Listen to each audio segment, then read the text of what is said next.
오늘 하나님께서 우리에게 주시는 말씀은 갈라디아서 2장 20절입니다. 신약성경 304페이지 갈라디아서 2장 20절 다 같이 일어나셔서 한 목소리로 같이 읽도록 하겠습니다. 내가 그리스도와 함께 십자가에 못 박혔나니 그런즉 이제는 내가 사는 것이 아니요 오직 내 안에 그리스도께서 사시는 것이라. 이제 내가 육체 가운데 사는 것은 나를 사랑하사 나를 위하여 자기 자신을 버리신 하나님의 아들을 믿는 믿음 안에서 사는 것이라. 아멘. 자리에 앉아 주시기 바랍니다. 오늘은 찬양하면서 그냥 이렇게 계속 찬양하다 마쳤으면 좋겠다라고 하는 그런 소망이 생겼었습니다. 오늘 함께 찬양하면서 또 오늘 설교 준비했던 말씀들을 떠올리면서 이 속에 또 하나님께서 주시는 메시지가 또 강하게 나타나는 것을 보면서 한 마음으로 하나님이 아마 오늘 예배를 인도하실 텐데 우리 각 사람 마음속에 또 같은 그 소망을 품고 믿음 안에 거할 수 있는 온 성도들 되실 수 있게 바랍니다. 지난 주일에는 우리가 십자가에 달려 죽으셨다가 3일 만에 다시 살아나신 그 예수 그리스도의 부활을 기념하면서 감사함으로 예배를 드렸습니다. 여러분, 예수님의 부활이 믿어지십니까? 머리로 생각해서 하는 그것이 아니라 정말 내 마음으로 예수님께서 정말 부활하셨구나, 그래 나를 위해서 예수님께서 살아나셨구나라고 하는 그런 감동이 있는가라고 하는 것입니다.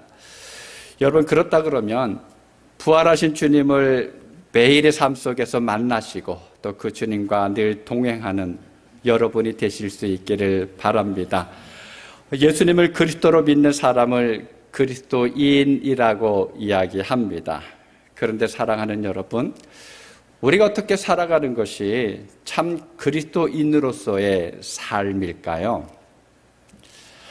여러분 중에 혹시 서커스를 직접 보신 분이 계실런지 모르겠습니다. 저는 직접 보지는 못하고 TV 다큐멘터리를 통해서 본 적이 있었는데 그걸 보면서 드는 생각이 정말 대단하다, 정말 대단하다라고 하는 생각이 듭니다.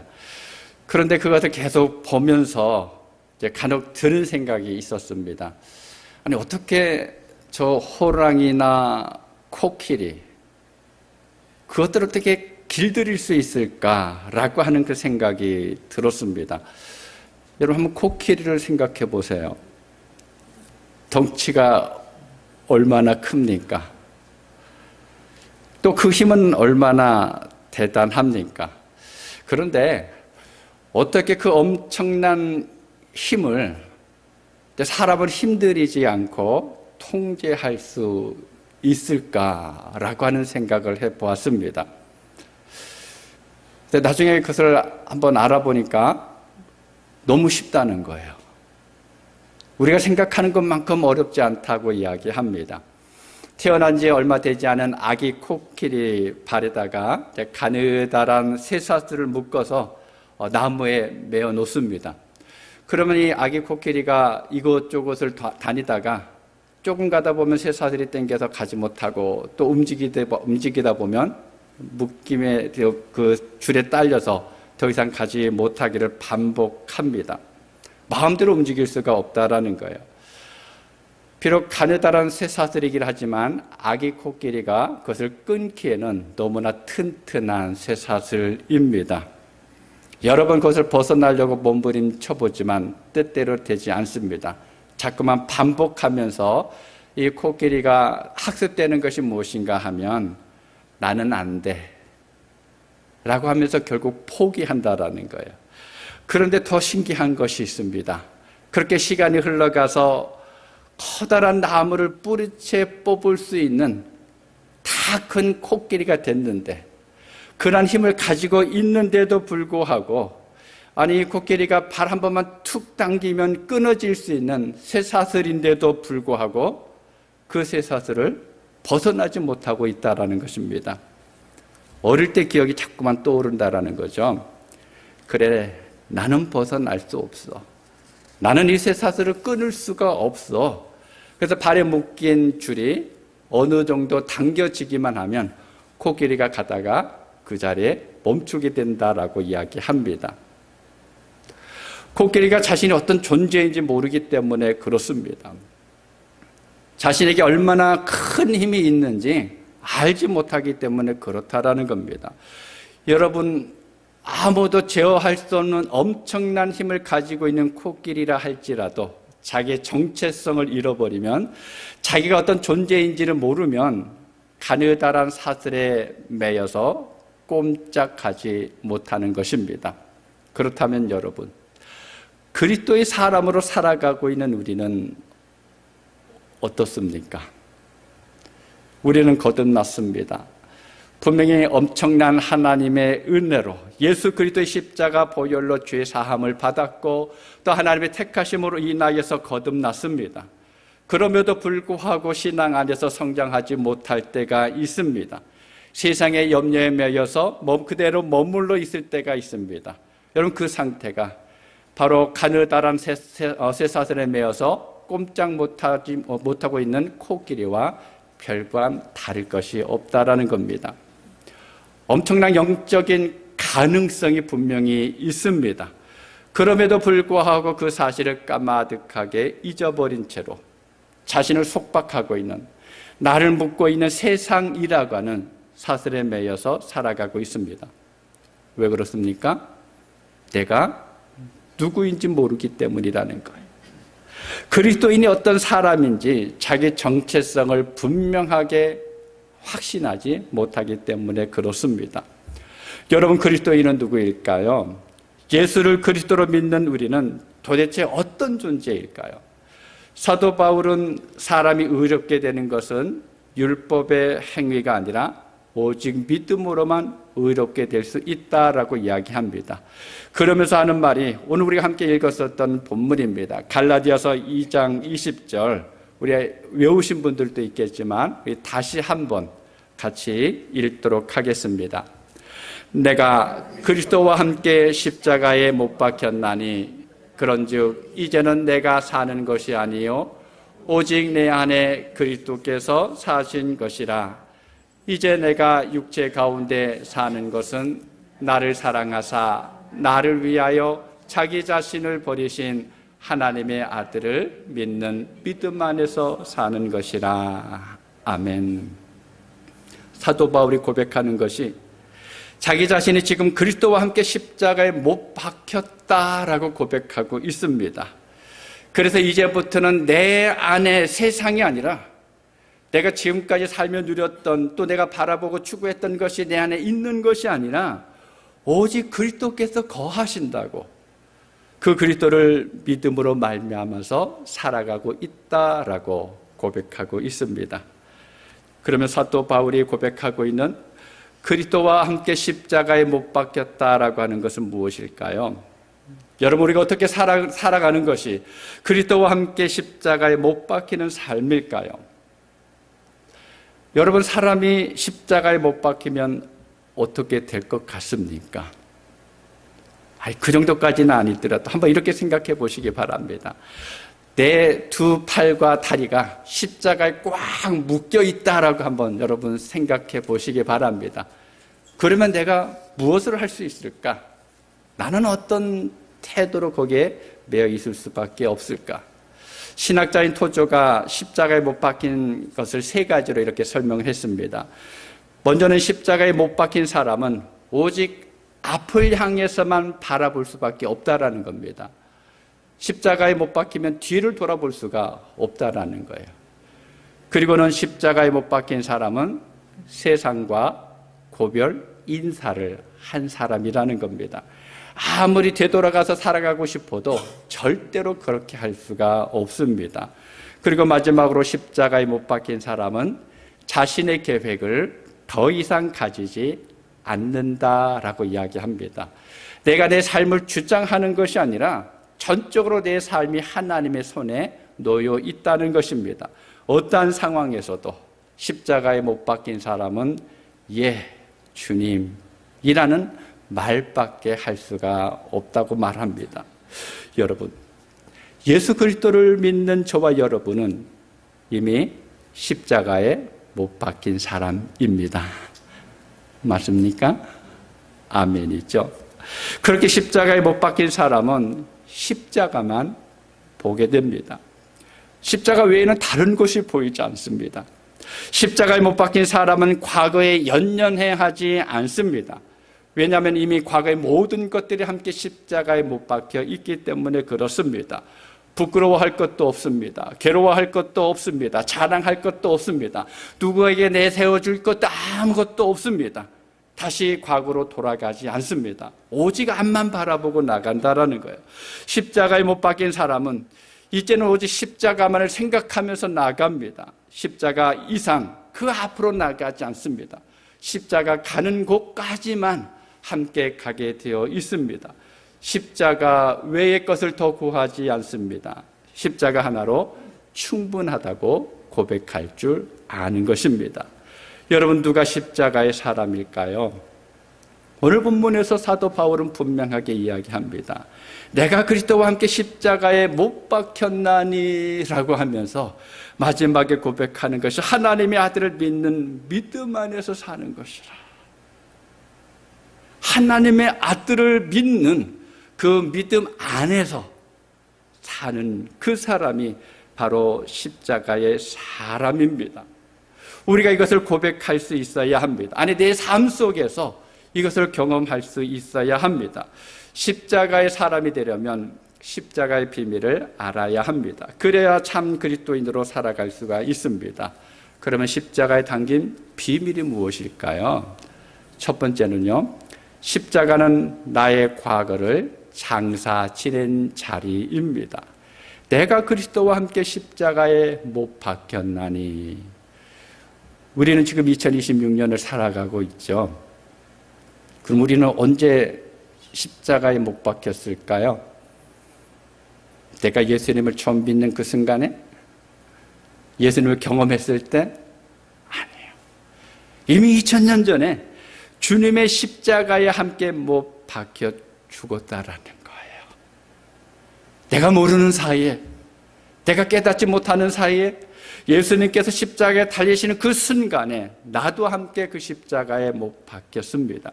여러분, 예수님의 십자가 양옆에 달린 그 강도처럼 달려 죽는 것이 아닙니다. 예수님이 달리셨던 바로 그 십자가에 예수님과 함께 내가 달려서 죽었다라는 겁니다. 한마디로 말하면 죄를 가진 나는 이미 죽은 것입니다. 여러분, 죄는 열매의 문제가 아니라 나무의 문제입니다. 아니, 생명의 문제입니다. 나쁜 열매가 달렸는데 그것을 다 따서 버린다고 해서 그 나무를 죽이지 않으면 계속 나쁜 열매는 맺혀지게 되어 있습니다. 우리는 죄를 지으게 되면 간단하게 해결하려고 합니다. 손과 발을 씻는 것으로 끝내려고 할 때가 있습니다. 행동을 회개하고 어떤 상황을 정리하는 것으로 마치려고 할 때가 있습니다. 그런데 이 죄의 문제는 손과 발의 문제가 아닙니다. 어떤 사건과 상황의 문제가 아닙니다. 여러분, 죄는 열매의 문제가 아니라 바로 나무의 문제입니다. 그러면 어떻게 우리가 이 죄를 해결할 수 있을까요? 우리의 힘으로는 해결이 불가능합니다. 죄를 해결하기 위해서 힘쓴다고 해서 나를 다듬고 수양하고 훈련한다고 해서 그 죄가 없어지지 않습니다. 죄를 해결하는 것은 오직 한 곳뿐입니다. 아니, 오직 한 분만이 하실 수가 있습니다. 그것이 어디입니까? 십자가입니다. 그분이 누구입니까? 예수 그리스도이십니다. 내가 그리스도와 함께 십자가에 못 박혔다라고 하는 것은 바로 2000년 전에 예수님의 그 십자가에 나의 죄가 죽은 것은 물론이고 죄인인 나도 함께 죽었다라고 하는 고백입니다. 그래서 우리가 예수님을 믿으며 살아갈 때마다 십자가에 나는 죽고 예수로 사는 위대한 역사가 시작이 될 수가 있습니다. 내가 만들어가는 것이 아니라 이미 주님께서 만들어 놓으신 그 길을 우리는 걸어갈 수가 있습니다. 두 번째로는요, 십자가는 나의 현재를 보여주는 자리입니다. 이제는 내가 사는 것이 아니요 오직 내 안에 그리스도께서 사시는 것이라. 사도 바울이 지금 고백하는 말이 내가 주 안에, 주님이 내 안에 있다라고 고백하고 있습니다. 이것은 내 인생에 있어서 새 주인을 맞이했다라는 거예요. 지금까지는 세상이 내 주인이 되었었는데, 그런데 예수님을 만나고 난 다음부터는 그 예수님이 나의 주인이 되었다라고 고백하고 있는 것입니다. 전에는 죄의 종이 되었었는데, 욕심의 주인이 되었었는데, 그런데 오직 내 안에 그리스도께서 사시는 것은 그 주님의 삶이 내 안에서 이루어져 가고 있다라고 하는 고백입니다. 마태복음 11장 28절에 보면 예수님께서 수고하고 무거운 짐진 자들아 다 내게로 오라 내가 너희를 쉬게 하리라 라고 말씀하셨습니다. 그럼 다윗이 무엇이라고 고백했습니까? 시편 23편 말씀 우리가 잘 알고 있죠. 우리 1절부터 3절까지 한 목소리로 함께 읽겠습니다. 여호와는 나의 목자시니 내게 부족함이 없으리로다. 그가 나를 푸른 불밭에 누이시며 쉴 만한 물가로 인도하시는도다. 내 영혼을 소생시키시고 자기 이름을 위하여 의의 길로 인도하시는도다. 아멘. 주님께서 내 안에 들어오셔서 우리 삶을 인도하십니다. 우리 마음과 생각과 계획을 다스리시는 주인이 되어 주십니다. 우리의 새 주인이 되신 주님은 우리의 주변에 머물기를 원하시지 않습니다. 어디에 계시기를 원합니까? 내 안에, 내 속에 들어오기를 원하십니다. 우리를 성령께서 거하시는 성전으로 삼으시기를 원하십니다. 그래서 하나님께서 너는 내 것이라고, 내가 너를 지명하여 불렀다라고 말씀하시면서 소유권을 강력하게 주장하고 계십니다. 하나님의 걸작으로 지금도 빚어가고 계시는 것입니다. 우리가 고깃집에서 가가지고 고기를 구워 먹고 나오면 거짓말 못하죠. 나 거기 가서 냉면만 먹고 왔어 라고 말을 못합니다. 그 이유가 무엇입니까? 내 몸에서 고기 냄새가 풀풀 나기 때문에 그렇습니다. 우리는 마늘을 참 많이 먹습니다. 그래서 내 몸에서 마늘 냄새가 나는 것을 잘 맡지 못합니다. 그런데 외국인들은 그 마늘 냄새를 참 잘 맡는다고 합니다. 오늘 분명히 내가 마늘을 먹지 않았는데도 불구하고 오래전에 먹었던 그 마늘 냄새를 맡는다라고 이야기합니다. 그 마늘 냄새가 내 몸에 배어 있기 때문에 그렇습니다. 이와 똑같습니다. 예수 그리스도를 가슴으로 믿는다고 하는 사람들의 몸에는 언제나 예수의 향기가 배어 있습니다. 내 안에 예수님께서 계신다 그러면, 그 예수님이 내 삶의 주인이 되신다 그러면 나에게서 예수님 냄새가 나야 합니다. 그런데 만약 내가 예수님을 믿고 있는데, 내가 예수 믿는 사람이라고 해서 누군가가 내 옆으로 다가왔는데, 예수님의 냄새를 맡아보고 싶어서 나에게 다가왔는데, 나에게서 예수 향기는커녕 세상의 냄새와 죄의 냄새만 풀풀 풍긴다 그러면 어떻게 될까요? 어느 곳에 있든지 우리는 예수님의 향기를 나타낼 수 있어야 합니다. 그러려면 내 안에 예수님을 모셔야 합니다. 내가 살아갈 때 함께 걸어가는 것뿐만 아니라 내 안에서 그 주님이 나의 삶의 주인이 되도록 모든 삶의 자리를 내어놓아야 합니다. 바로 그 은혜 가운데 사는 여러분 되시기를 바랍니다. 마지막 세 번째로는요, 십자가는 나의 미래를 결정짓는 자리입니다. 이제 내가 육체 가운데 사는 것은 나를 사랑하사 나를 위하여 자기 자신을 버리신 하나님의 아들을 믿는 믿음 안에서 사는 것이라. 바다에 다니는 배는 많은 물을 필요로 합니다.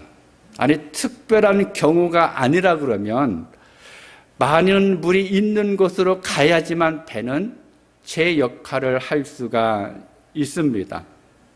그런데 만약 이 배가 물이 너무 좋다 그래가지고 나는 물이 좋아 라고 하면서 이 배를 만들고 있던 나무나 철판들이 다 풀어져 가지고 물과 함께 섞인다 그러면 어떻게 될까요? 그 정도는 아니고 나는 물이 좋으니까 구멍을 뚫어서 물이 들어오게 할 거야 라고 하면서 물이 쑥 들어오면은 결국은 어떻게 됩니까? 침몰하게 되죠. 여러분, 우리는 살아있는 동안에 세상이 필요합니다. 아니, 세상을 살아가도록 하나님께서 우리를 세상에 보내주셨습니다. 그런데 아무리 세상이 필요하다고 해서 그 세상 속에 빠져들어서 산다면 어떻게 될까요? 멸망이죠. 하나님의 아들을 믿는 믿음 안에 있어야 합니다. 십자가 사람으로 살아갈 수 있어야 합니다. 우리는 여전히 육체 가운데 살아갑니다. 세상을 살아갈 수밖에 없습니다. 아니, 세상을 떠날 수가 없습니다. 하나님께서 우리에게 주신 삶의 자리가 그곳이기 때문에 그렇습니다. 하지만 십자가의 사람들은 그 인생은 완전히 다른 삶으로 펼쳐지게 되어 있습니다. 믿음 안에 있기 때문에 일반적인 사람들과는 다른 삶이 우리 앞에 놓여지게 됩니다. 십자가의 사람은 그들의 삶의 목적이 분명합니다. 세상에서 허우적거리면서 살아가는 사람들이 아닙니다. 이 땅의 여러 가지 일들 때문에 이리 방황했다 저리 방황하면서 사는 사람이 아닙니다. 단 하루를 살아간다고 해도 믿음 안에서 살아가는 사람은 목적이 분명한 삶을 살아갑니다. 바로 예수 그리스도를 바라보면서 살아갈 수밖에 없습니다. 십자가의 사람들의 삶에는 하나님의 평안이 있습니다. 제가 우리 성도님들의 가정을 방문해서 가서 기도할 때마다 빠지지 않고 가장 먼저 하는 기도 중에 하나가 바로 이것입니다. 하나님, 세상의 모든 것들을 다 얻는다 할지라도 영혼의 기쁨과 평강을 잃어버리면 아무것도 아닙니다. 이 가정의 모든 가족에게 영혼의 기쁨을 주시고 영혼의 평강을 주옵소서라고 기도합니다. 여러분, 십자가의 사람들은 바로 이 평안을 누리면서 살아갈 수가 있습니다. 십자가의 사람들에게 이런저런 기쁘고 좋은 일이 생겼기 때문에 평안한 것이 아니에요. 세상의 모든 일을 초월해서 좋은 일에도 굳은 일에도 밤에도 낮에도 항상 내 마음을 지배하고 사로잡는 평강이 주어지는 것입니다. 십자가의 사람들에게는 하나님의 힘이 생깁니다. 십자가의 사람들은 삶 속에서 하나님을 만납니다. 하나님의 능력을 덧입는 인생을 살 수가 있습니다. 십자가의 도가 멸망받는 자들에게는 미련한 것이지만 구원 얻는 우리에게는 하나님의 능력이고 지혜입니다. 하나님의 힘은 불가능이 없습니다. 십자가의 사람들은 죄에서 자유하게 됩니다. 우리가 예수님을 믿음으로 누리는 가장 큰 은혜가 바로 이것입니다. 죄는 인생을 파괴하는 가장 기본적인 문제이고 그러면서도 가장 강력한 것이고 또 교묘한 존재의 실체입니다. 이상이 아니에요. 눈에 안 보이는 것이 아닙니다. 실제로 우리 삶 속에 나타나는 것이 바로 이 죄입니다. 그런데 내가 그리스도와 함께 십자가에 못 박히고 나를 사랑하셔서 나를 위하여 자기 몸을 버리신 하나님의 아들을 믿는 그 믿음 안에서 살게 되는 순간부터 나를 붙들고 있는 이 죄의 손을 털어낼 수가 있습니다. 그전까지는 아무리 몸부림쳐도 어느 순간에 그 죄가 다시금 나를 붙들고 있었는데 그런데 예수님을 믿고 난 그 다음부터는 이 죄의 손이 털려 나가게 된다라는 것입니다. 그 대신 하나님의 손이 나를 붙들고 계십니다. 내 영혼을 하나님께서 책임지시고 순간순간 그 하나님을 우리가 경험할 수가 있습니다. 여러분, 십자가에 못 박히는 것이 무엇입니까? 한 방향만 바라보는 것입니다. 뒤로 물러설 수가 없습니다. 오직 십자가만으로 충분합니다. 그러면 십자가의 자리는 어디였습니까? 과거를 못 박고 현재를 살아내고 그리고 미래를 전망하는 사람입니다. 우리가 은혜를 참 많이 이야기하죠. 여러분은 무엇을 보면서 하나님의 은혜다라고 생각하고 또 나누고 있습니까? 우리는 보통 은혜다라고 이야기하면 먼저 좋은 것을 생각을 합니다. 내가 원하는 대로, 내가 기도한 대로 다 이루어지면 하나님의 은혜가 있다라고 이야기합니다. 그런데 반대로 되면 어떻게 생각합니까? 내가 기도했던 것들이 하나도 이루어지지 않습니다. 내가 소망했던 것들이 내 눈앞에서 다 사라져가고 있습니다. 그럴 때마다 우리가 생각하기를 하나님의 은혜가 떨어졌다라고 이야기합니다. 아니, 때로는 하나님께서 나를 외면하시는가 봐. 하나님께서 나를 손에서 놓으신 건가 봐 라고 생각할 때가 있습니다. 여러분, 정말 그것이 사실일까요? 만일 정말 그렇다 그러면 하나님의 수준도 역시 우리와 별반 다를 게 없습니다. 그런데 이사야서 55장 8절 9절에 보면 이렇게 말씀합니다. 우리 함께 읽도록 하겠습니다. 이는 내 생각이 너희의 생각과 다르며 내 길은 너희의 길과 다름이니라. 여호와의 말씀이니라. 이는 하늘이 땅보다 높음같이 내 길은 너희의 길보다 높으며 내 생각은 너희의 생각보다 높음이니라. 아멘. 하나님의 생각은 다르시다라고 말씀합니다. 분명히 하나님의 생각과 우리의 생각은 다릅니다. 은혜에 관한 것도 역시 마찬가지로 다릅니다. 싱클레어 퍼거슨 목사님이 이런 이야기를 했습니다. 은혜 가운데 성장한다는 것은 그리스도를 닮아가는 것입니다. 하나님의 은혜 가운데 있다고 하는 것, 하나님의 은혜 안에서 성장한다라고 하는 것은 단순히 어떤 일이 잘 되거나 그래서 기분이 좋아지는 것이 아닙니다.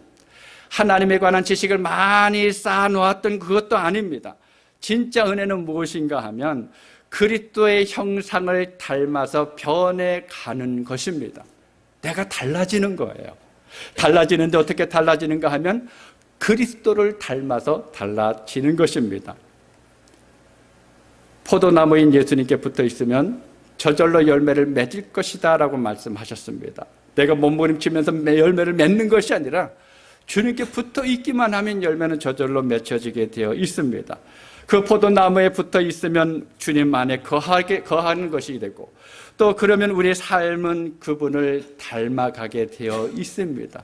붙어 있기만 한다 그러면 우리는 달라질 수밖에 없습니다. 이것이 은혜입니다. 그런데 주님의 어떤 모습을 닮아가야 할까요?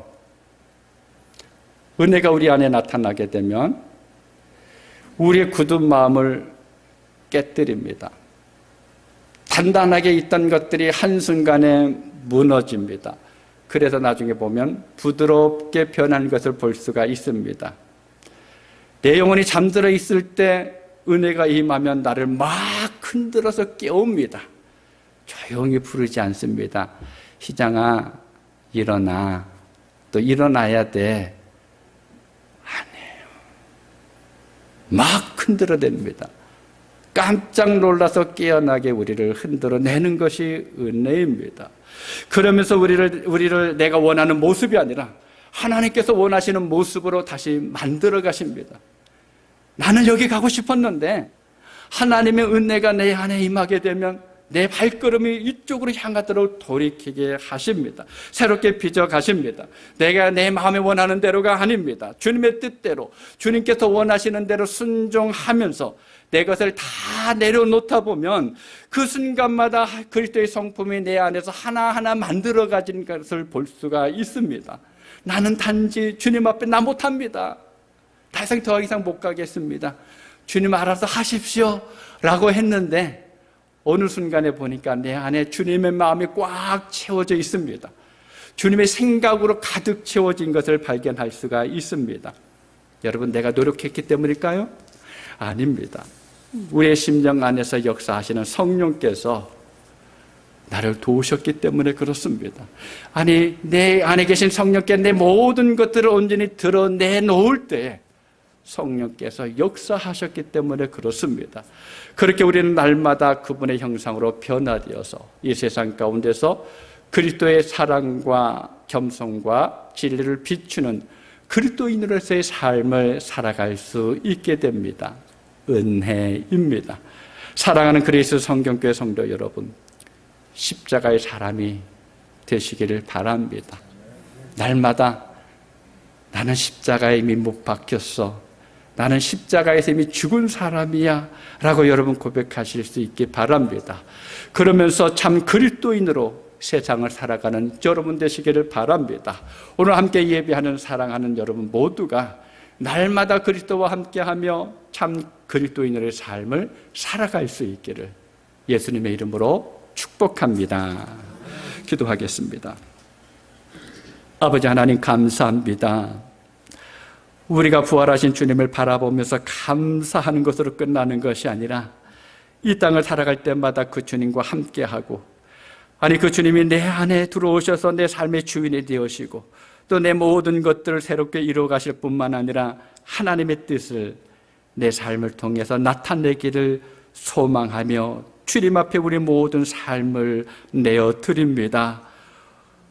사도 바울이 고백했던 것처럼 우리는 이미 십자가에 못 박혀 죽었습니다. 우리가 이 세상을 살 수 있는 것은, 아니 이 세상에서 믿음의 사람으로 살 수 있는 것은 그리스도께서 내 안에 계시기 때문에 그렇습니다. 우리를 사랑하셔서 우리를 위해서 이 땅에 보내주신 그 하나님의 아들을 믿는 믿음 안에 있기 때문에 우리는 그 놀라운 은혜의 삶을 살아갈 수가 있습니다. 날마다 우리가 이것을 기억하고 고백하면서 하나님께서 원하시는 참된 그리스도인으로의 삶을 살아낼 수 있도록 도와주옵소서. 우리는 여전히 연약하지만 그러나 내 안에 계신 그리스도께서, 내 삶을 주장하시는 성령께서 내 모든 것을 이끄셔서 하나님의 자녀됨을 이루게 하시고 하나님의 기쁨을 나타낼 수 있는 온 성도들의 삶이 되게 하여 주시옵소서.